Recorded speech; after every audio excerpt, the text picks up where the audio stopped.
আজ অনেক দিন পর আবার কিছু কথা বলতে এসে আসলাম আপনাদের মাঝে।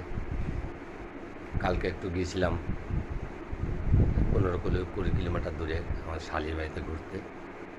ছট পূজা ছিল, দেখলাম বেশ ভালো লাগলো, আনন্দ লাগলো।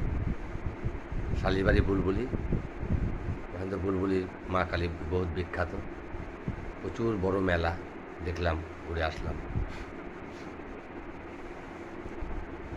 শর্টকাট হয়ে গেল, আজকে আবার বাড়িতে চলে আসলাম। সবাই কেমন আছেন জানাবেন, সবাই ভালো থাকবেন এই কামনাই করি। সামনে আবার জগদ্ধাত্রী পুজো, কার্তিক পুজো চলে আসছে আমাদের একটা একটা করে। ডেলিকার কাজ, আবার ব্যবসা, আবার কর্মজীবন, এই নিয়ে আমরা সবাই ভালো আছি। ভালো থাকবেন সবাই এই কামনাই করছি। আজকে এই পর্যন্তই রাখলাম।